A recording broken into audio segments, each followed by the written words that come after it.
Good morning. How's everybody doing? All right, I'll just go ahead and get started. So I'm basically going over a slide I went over on Wednesday earlier at the Growth Summit. So I'll just be reiterating some points, going over the slides. If at any point you have questions, please stop me and ask me. So I'll go ahead and get started.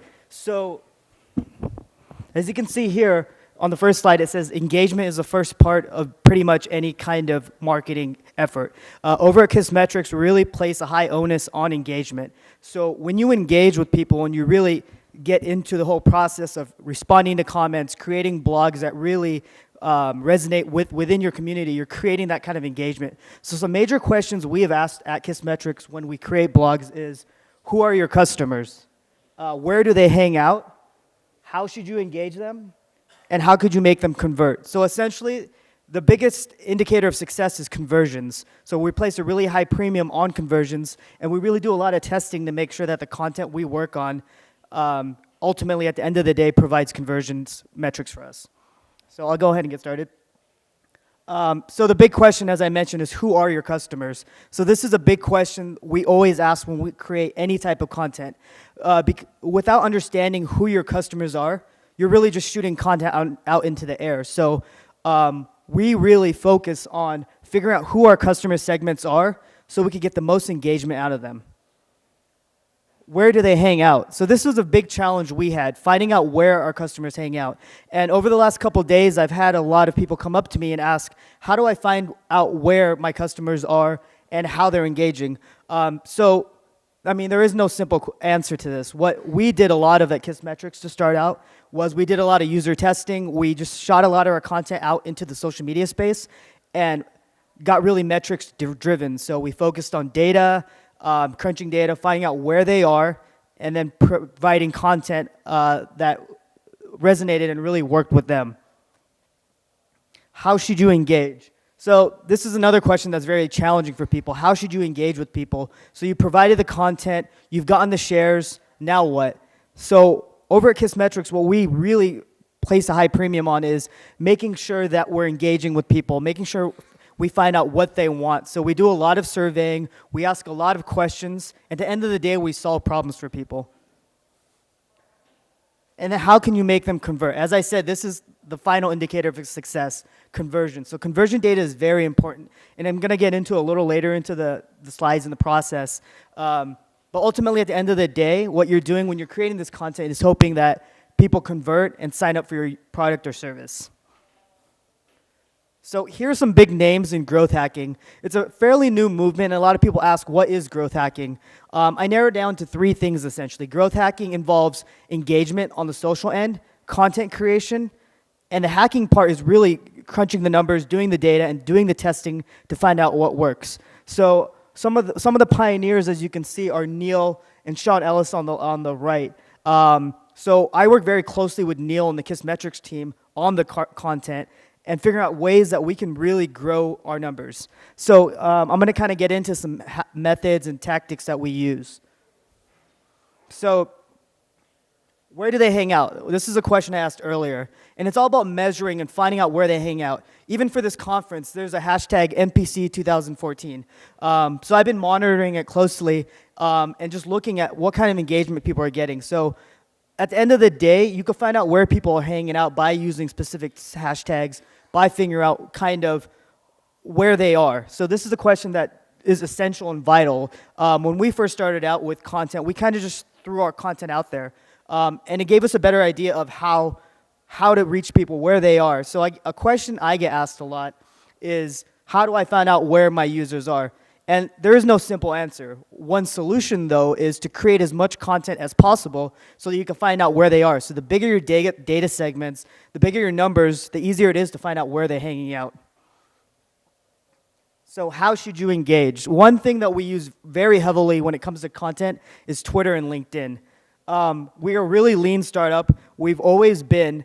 And as you can see here, the cost for engagement on Twitter is really low for the numbers that we got. So early on, we really focused on growing our following.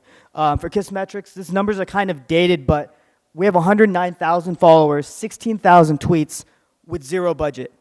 And a lot of people ask, or say, I'll never get up to 109,000 followers. I'm not that popular. I don't have the resources.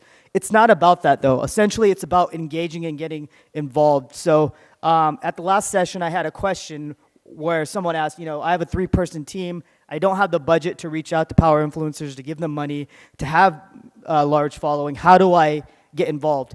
And it's as simple as just talking to people on Twitter.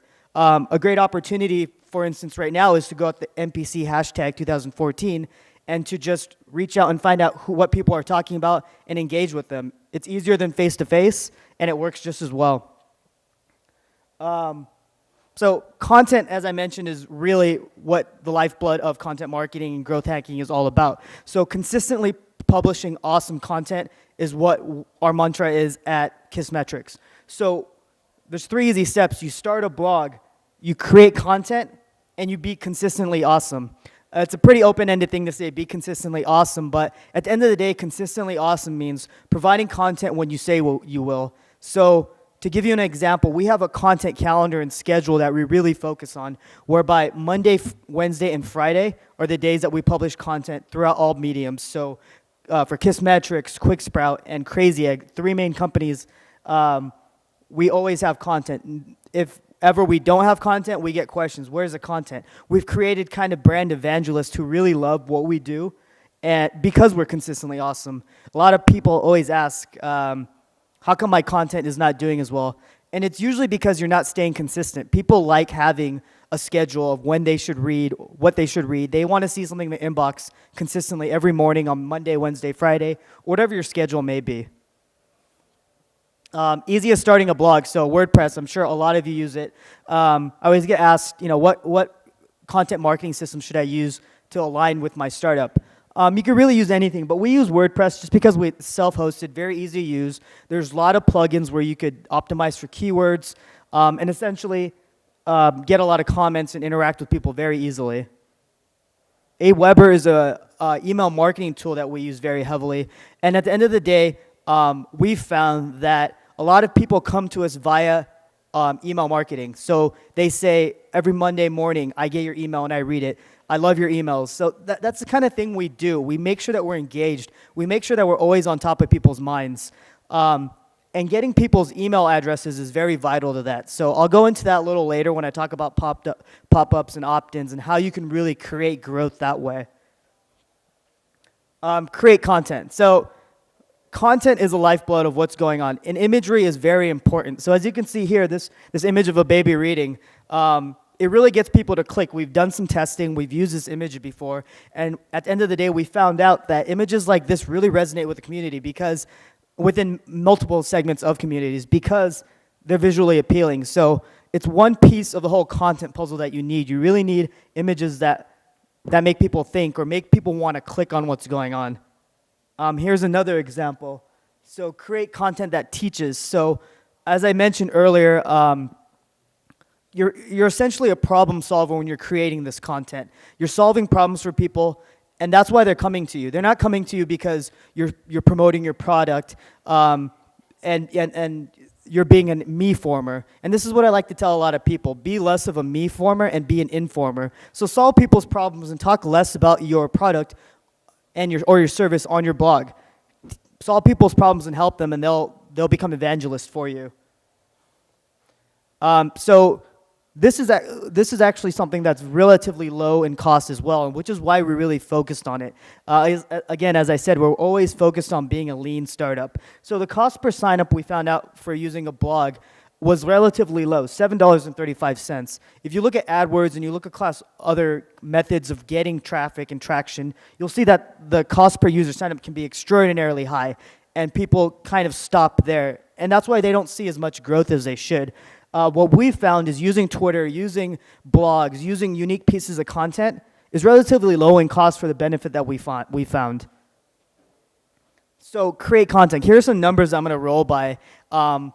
That really gave us the idea a couple years ago that we should really focus on content and really focus on infographics and unique pieces of content. So over the years, we've created 51 infographics, 505 blog posts, and we've received 20,000 comments for all of this. So at the end of the day, that last metric is what's most important, comments. We're really focused on how people are interacting with us, and how we can interact with them.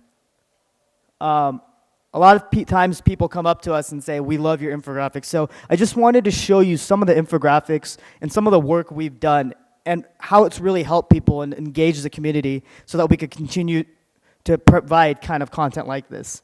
So here are a couple that you could just check out right now. We ask simple questions and we solve simple problems. Typically, infographics involve rich data and design elements. Here, we provided some guidance on what colors affect purchases. And we saw that this content went really viral early on, which is why we focused on it. So infographic marketing is a little more expensive, but as you can see, the numbers justify the spend. Depending on what kind of infographics you use, you could get one infographic made from anywhere from $300 to $2,000, depending on your budget and what you need. Ours obviously are a little more just because our audience is bigger and we're really focused on design. So this one actually got 5,000 tweets, 6,000 likes, and 1 radio show plug, all because we just created one infographic. And that's kind of early on in the stages where we realized we should continually produce infographics and content of this sort. Here's another example, bounce rate demystified. So we had a lot of questions on our blog about bounce rate, how bounce rate affects sites, what the problems are with bounce rate, and essentially, what is it?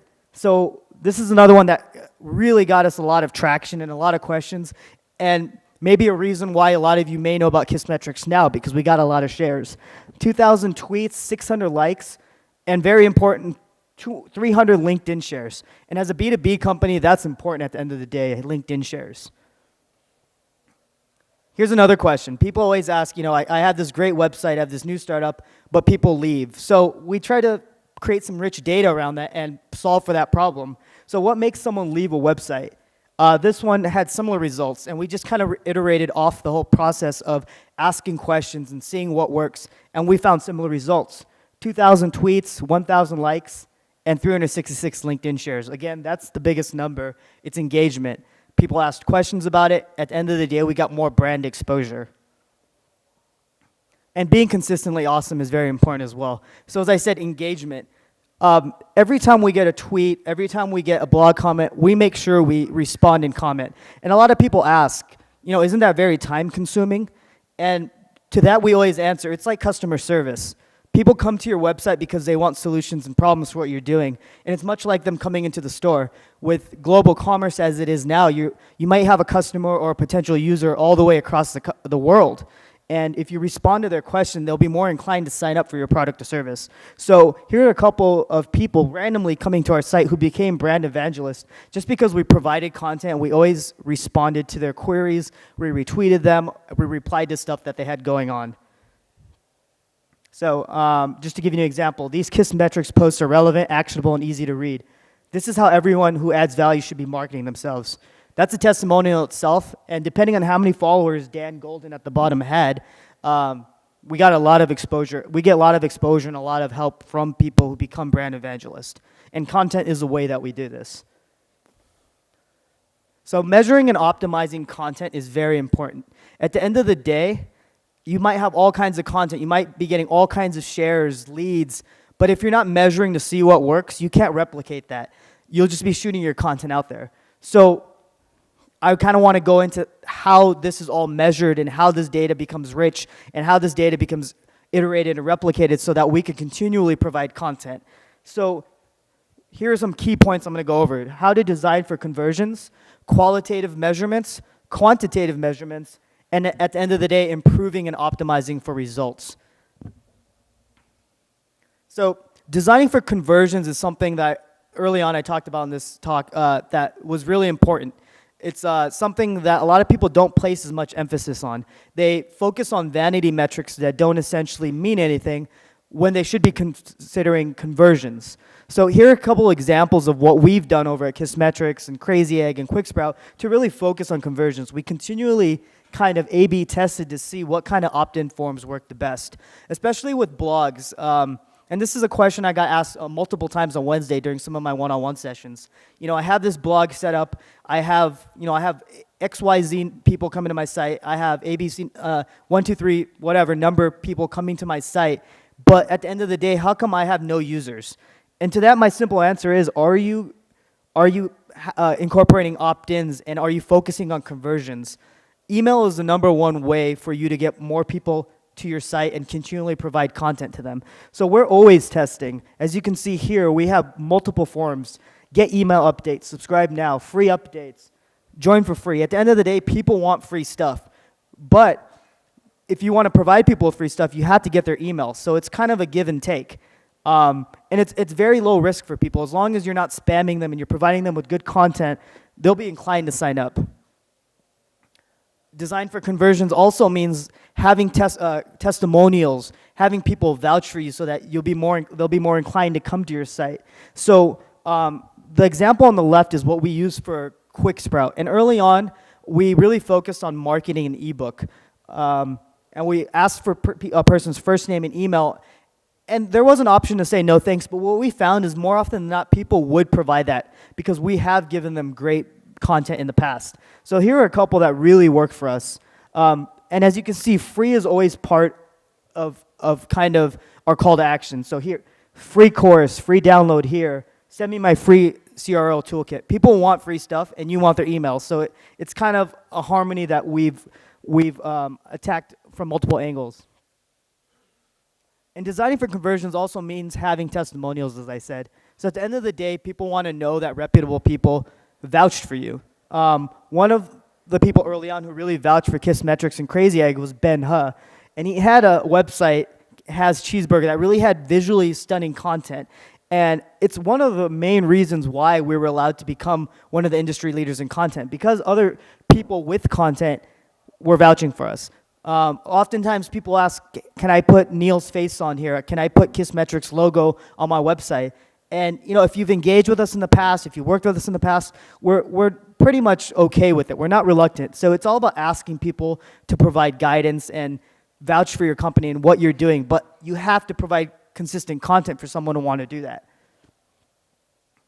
So designing for conversions also really focuses on looking at what has worked and optimizing for that. So on our sidebars, we always have our top content. And that's really essential for any blog, providing information on what your top content is so people don't have to go through and search for it.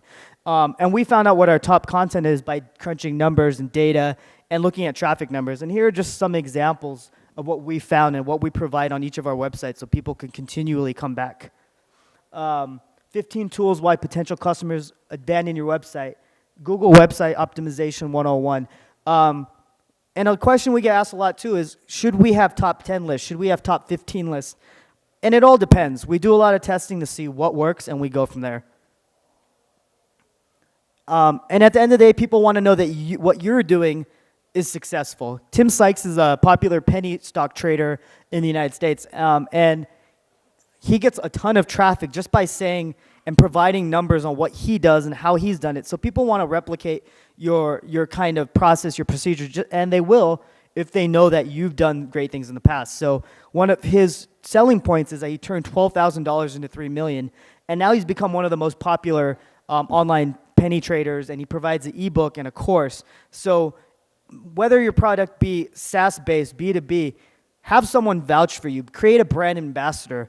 Whether it be the founder of the company, the VP of marketing, whoever it is, but make sure that people know that you have had success and that the numbers speak for themselves. Designing for conversions also means having specific pages on your site that provide guidance on what works and what doesn't. So learn how TechCrunch increased our traffic by 30%. That's one that has worked really well for us.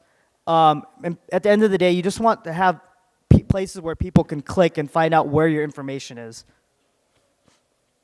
Designing for conversions is essentially the lifeblood of everything we do. So at the end of the day, having those numbers and crunching the data and figuring out what works and what doesn't is how we're able to consistently provide content, at a high clip, 3 times a day, 3 times a week.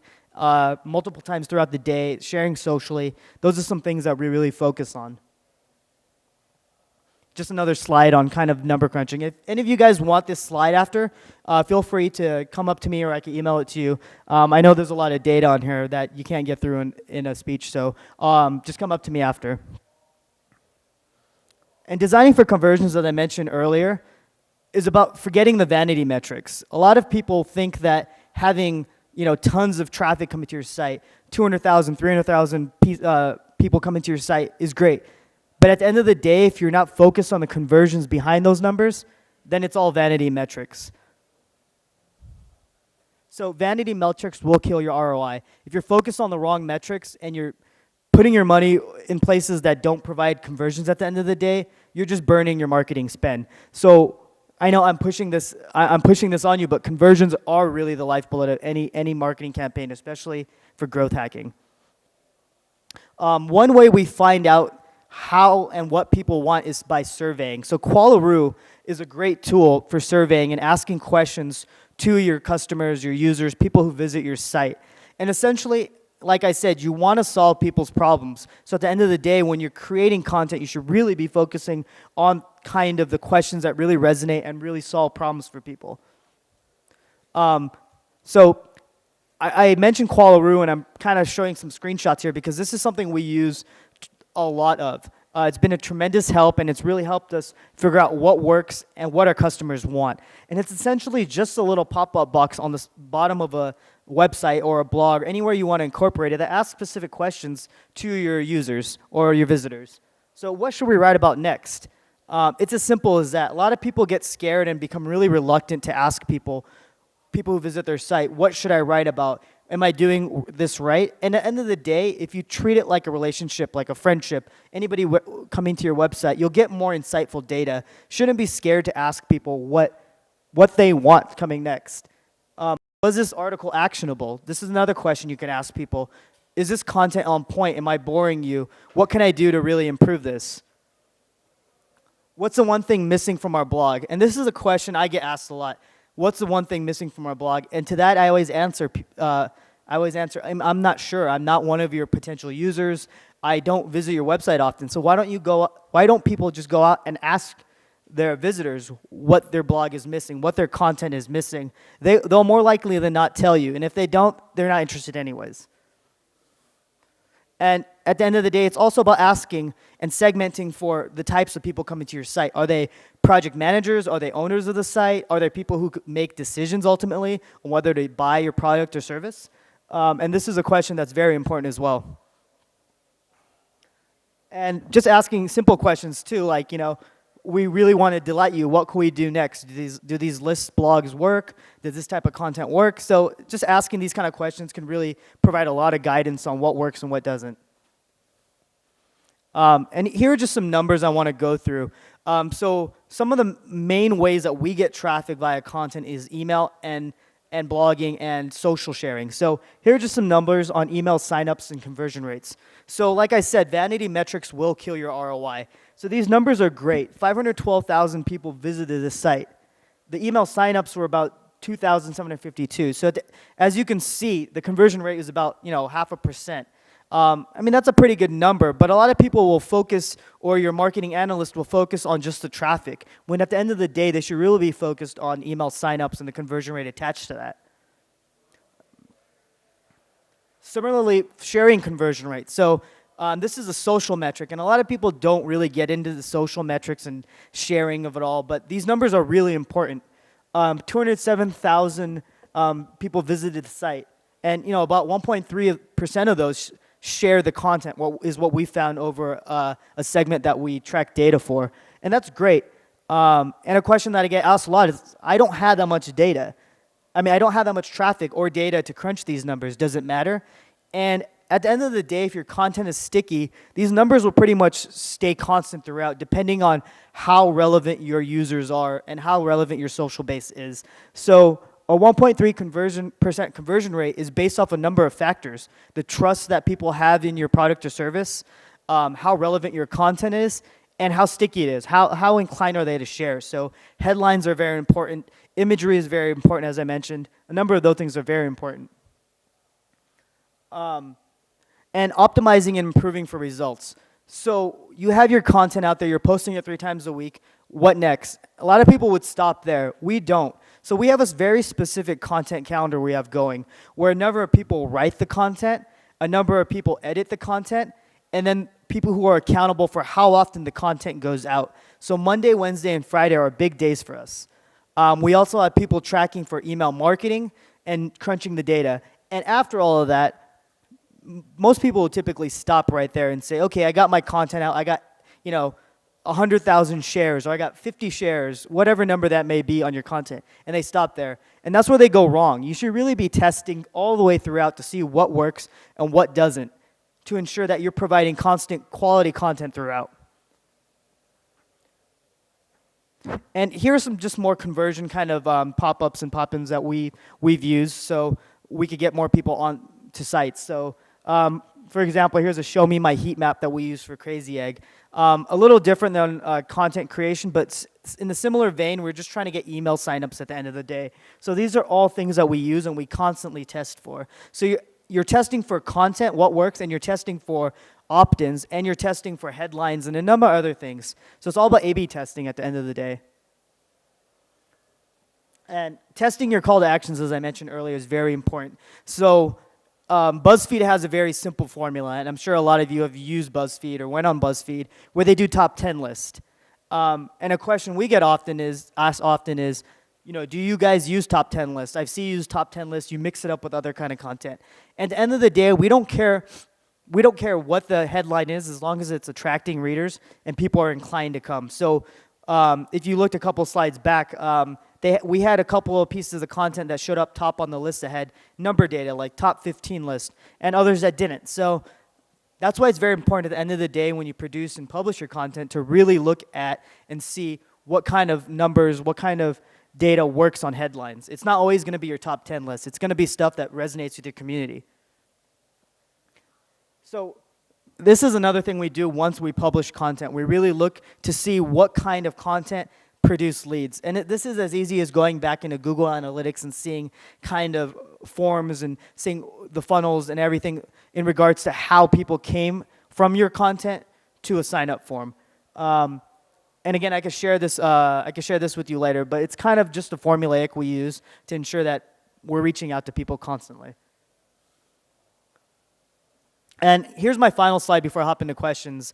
And this is something that we have paced throughout the walls at Kissmetrics, and we're always kind of focused on. And it's the life cycle of any content marketing campaign. It's building, measuring, and learning, and then building, measuring, and learning. It's like a cycle. We constantly look to create new data, see what works, and then crunch the numbers to see if we can iterate and improve. So it's all about creating content, optimizing for content, and seeing what works. And that's pretty much the lean startup way. So I'll open up the audience questions right now if you guys have any questions. Should we get a microphone for? Oh. Hi, Dhaval. Can you hear me? Yeah, Can you hear me? Yeah.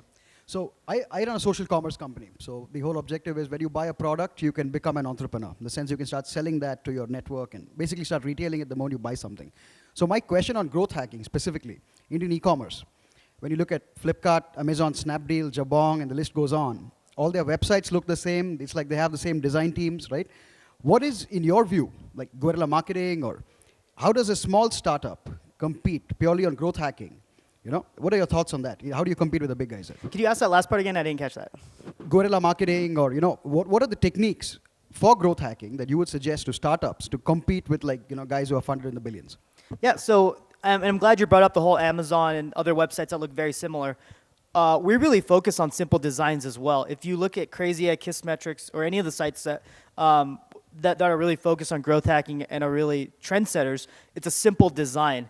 And at the end of the day, people just want to get in and out of your site as quickly as possible. So once they get to your landing page, you're providing them with really actionable information on how they could get to the next step. When it comes to specific tactics, we reach out to a lot of brand advocates, and we create our own brand advocates. So it's a circle of trust. So for example, for Kissmetrics, we have Heathen Shah and Neil Patel, who are the brand advocates, the faces of the company.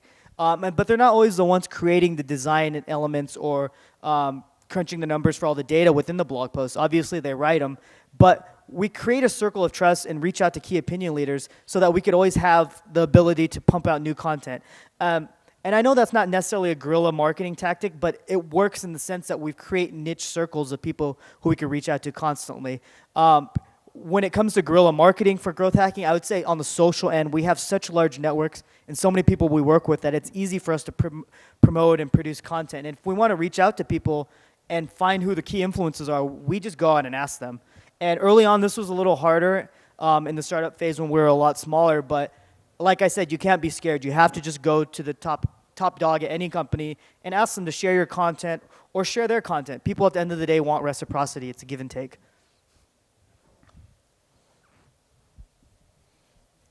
Hello.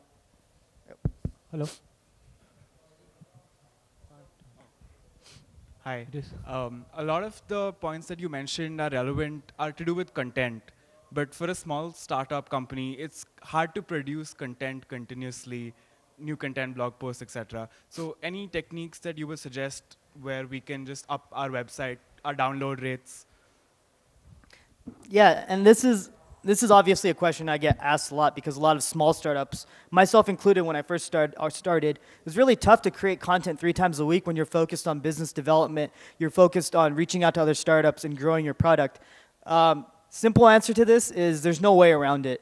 Even for top bloggers at our company, they're working 40 hours a week, and at the end of the day, they're writing blog posts. So I think the question is not more how can you do it, but how can you train your mind to become more passionate about writing? Because if you're not passionate about writing, or if you don't have the resources to do so, then you're never going to get it off the ground. So even, how many people are in your company?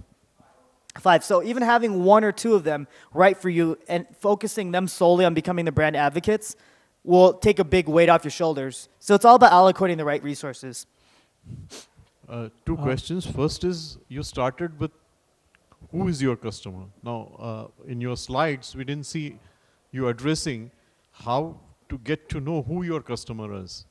The second question is about the content. So, what do you call engagement? Is it a like an engagement? Is it a comment an engagement? How do you, so what is meaningful engagement in your definition? So I'll answer the second question first. Engagement, like you said, is anything. It's a like, it's a comment, it's a reply to something on social.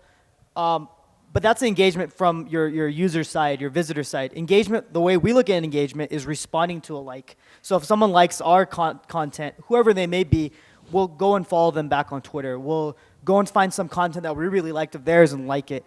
And at the end of the day, it doesn't matter how big we are. We have a following of 107,000. But if a person with only 100 followers likes some of our content, we make sure to go out of our way to like their content.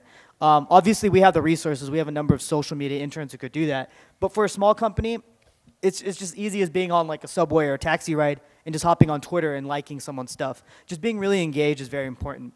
And to your first question about finding who your users are, so that's a tough one. And that's where surveying and all the tools that I mentioned come into play. On the social end, you could use hashtags. So if you want to find out who the top entrepreneurs in India are, you use NPC 2014, and a list is populated on Twitter. Same applies to LinkedIn or any other social that utilizes hashtags.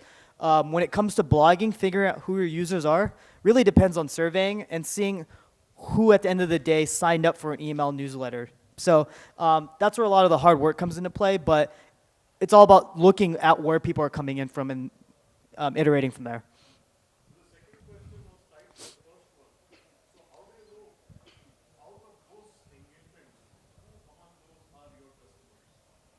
Yeah, so that's kind of the whole tough part about it. You have to keep interacting. You have to see who's coming back. For example, on Quick Sprouts blog, we have a number of repeat people who come back and continually comment. Sometimes people only comment once or twice. So what we look for is trends and people coming back and forth. And then we reach out to them, or email them, or follow them on social.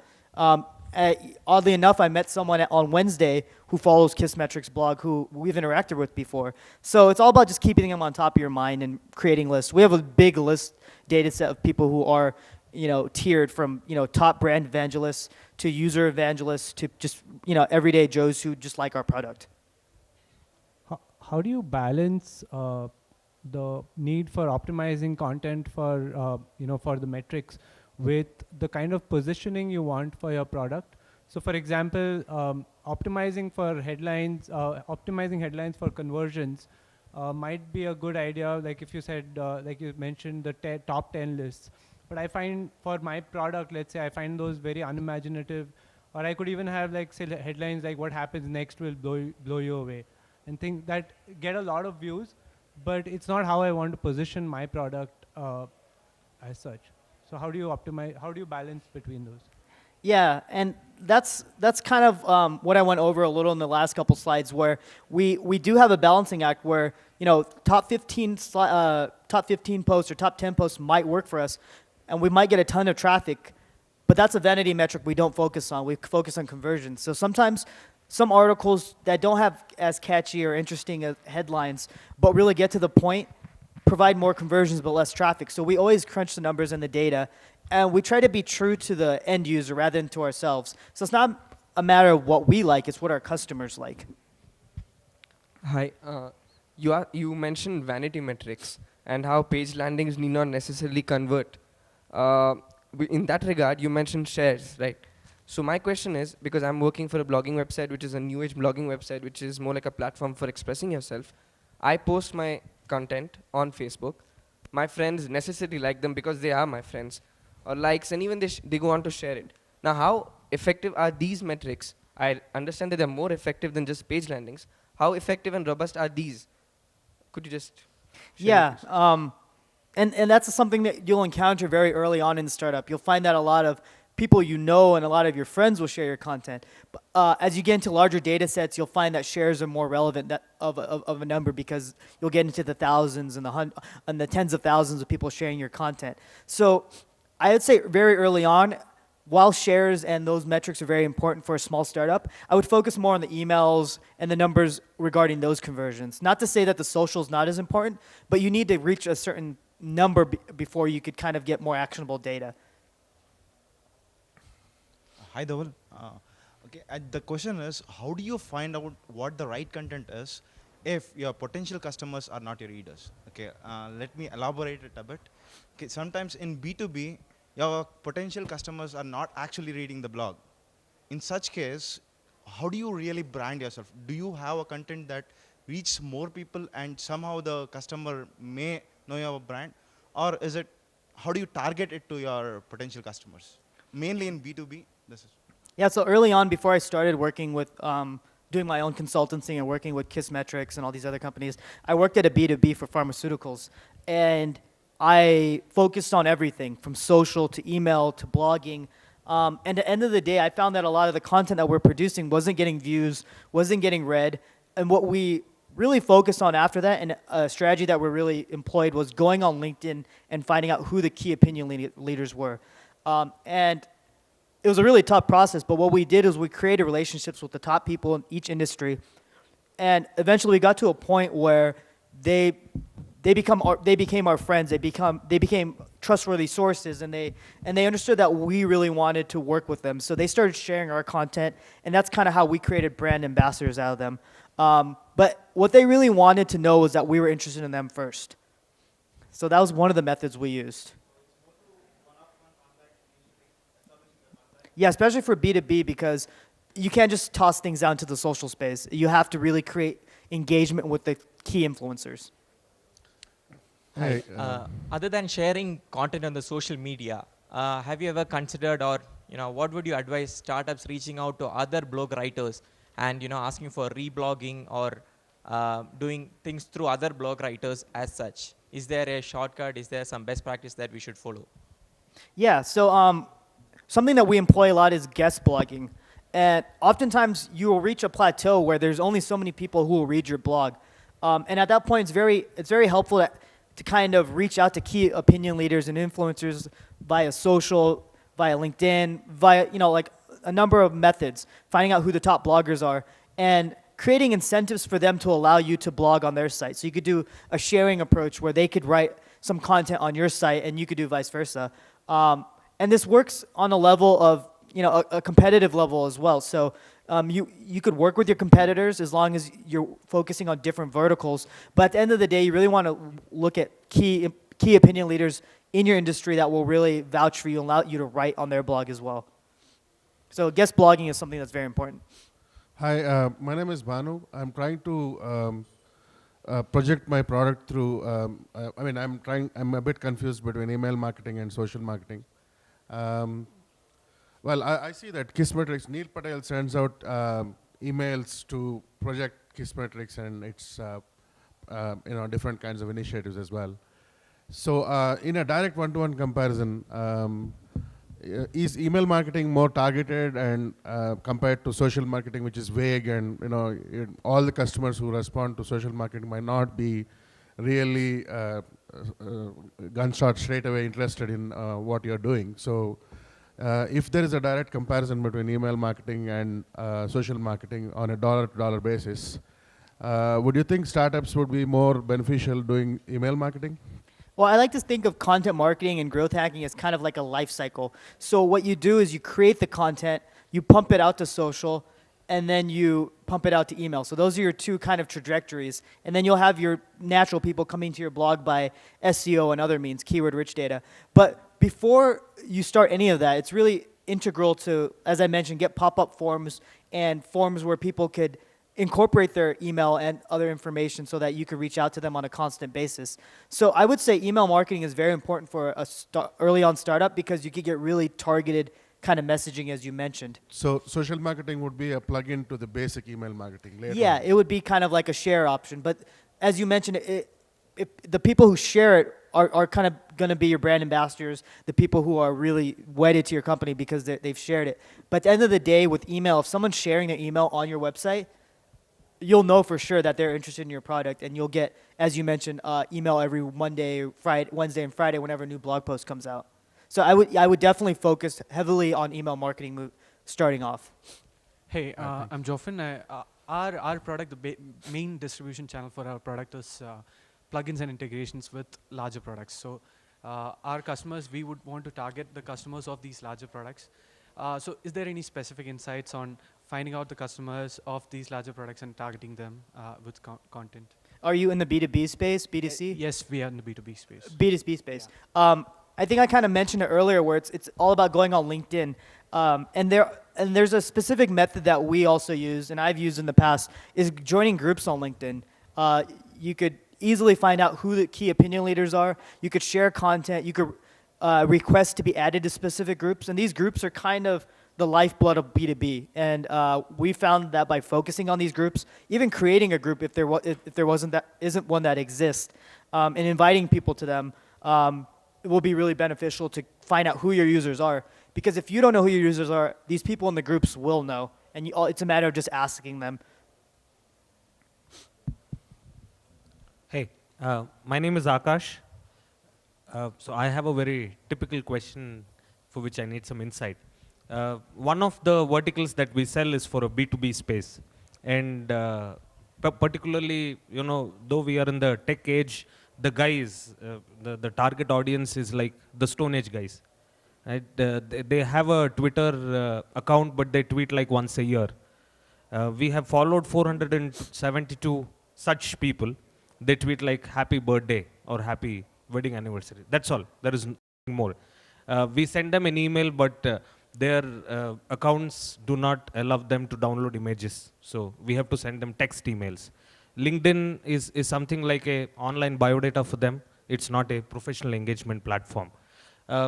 So how do we go about growth hacking to these kind of people who are not very much present on the spaces that we spoke about? Yeah, so one quick question. What kind of content are you producing? Do you have a blog? And Yeah. how often are you blogging?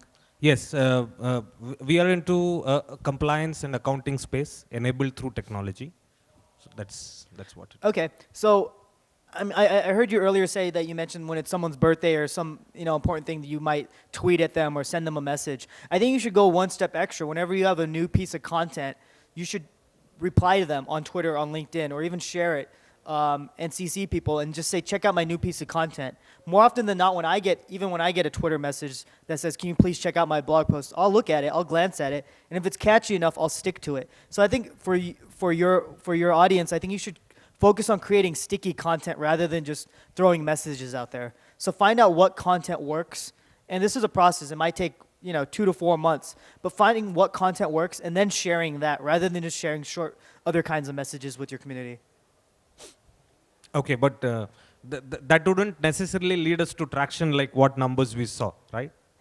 Yeah, I mean, these numbers are a work of, 5 to 6 years of stuff. So, not to say you won't reach those numbers. I just think it takes a lot of work to get to that. When we first started off, our email list was something, like 500 people. What we focused on was creating brand ambassadors and going to events much like this and reaching out to people.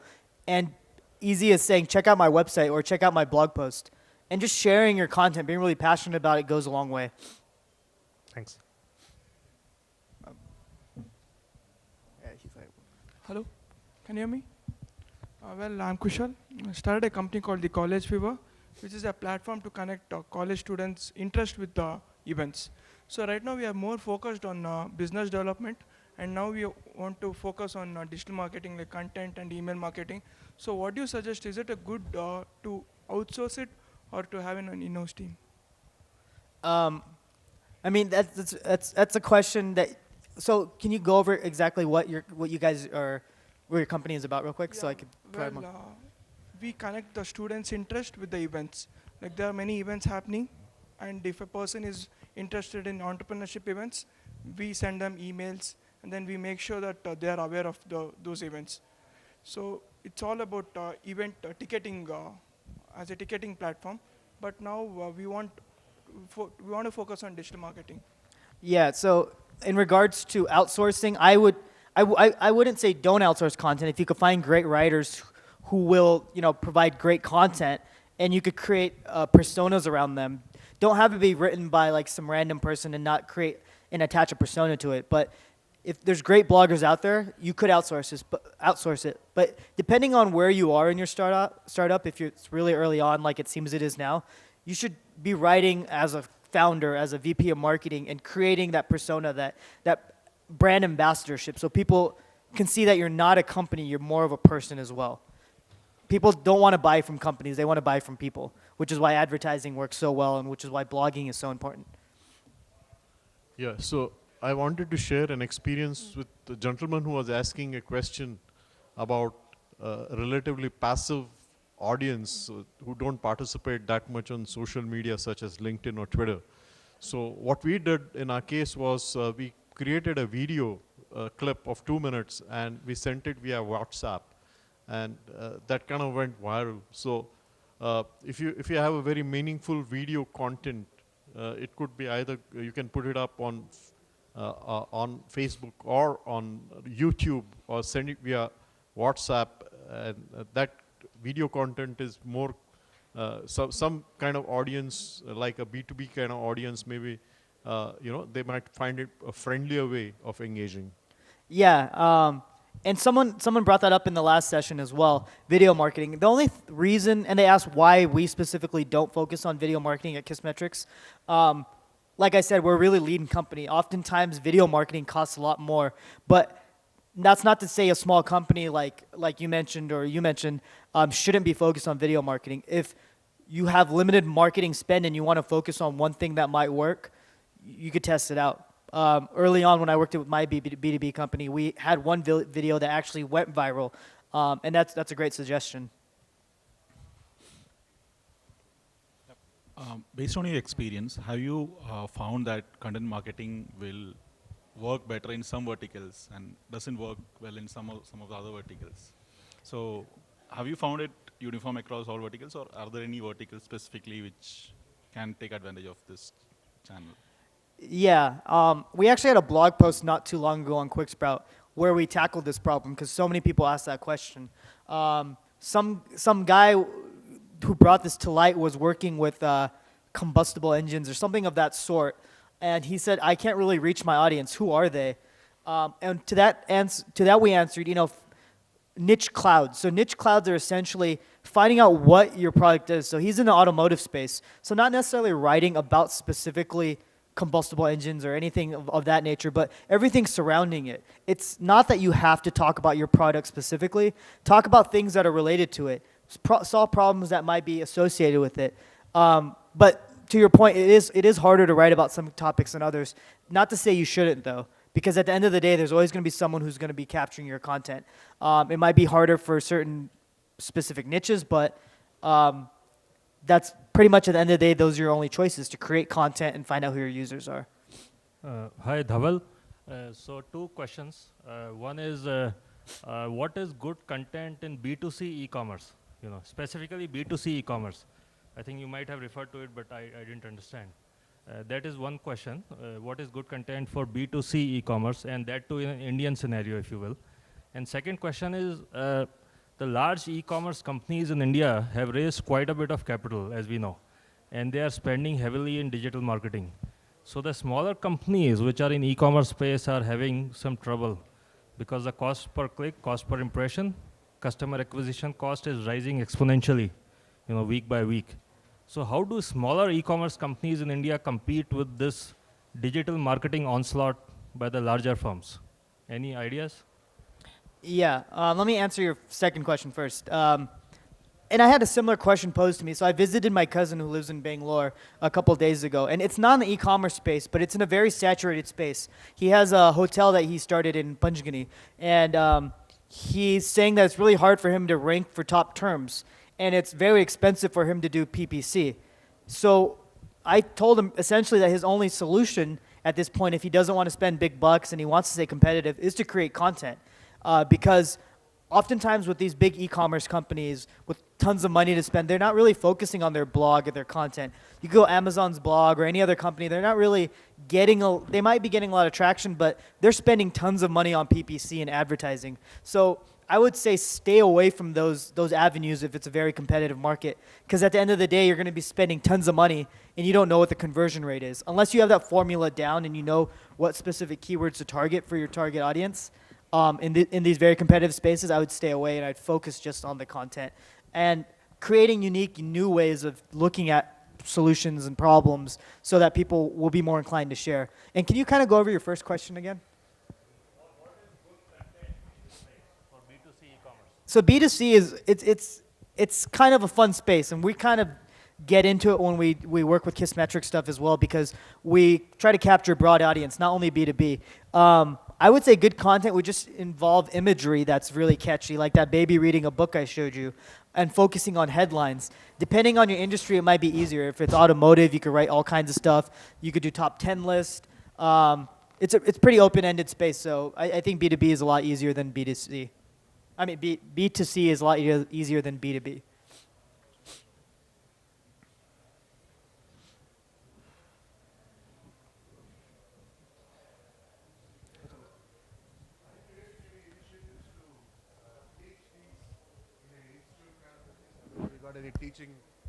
Have you got any teaching initiatives for a lesser marketing people like us? Yeah, it's funny you bring it up. So oftentimes, a lot of people come up and say to Neil and I specifically, I got an MBA and I didn't learn any of this stuff. And to that we reply, that's where good content comes into place. So we actually have on one of the websites, QuickSprout, a university with tons of courses that you could check out. A lot of them are free. There's hundreds of videos. And that's kind of our angle that we're approaching. We provide a free website grader tool. We provide videos. And we have a forum where people can ask questions. So more recently, we actually wrote a blog post about how sometimes you could get an online education by just reading blogs and content. And people are willing to give their emails and sign up for products or services if you're providing that great content. So like I said, with your content, be less a me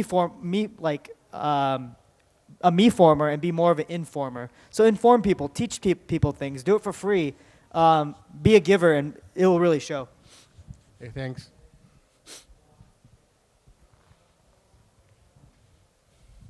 So you have been mentioning a lot about producing good content. So my question is, what is the frequency in which you should push out content, particularly for the B2C, and how would you recommend us to identify the source? I mean, if we have to push content or blog once in every day, right? I mean, that's probably not feasible for you have to put up probably a big content and creative team to do something like that, right? So are there any recommended way of creating content more frequently, and what's the frequency in which we should be pushing out content?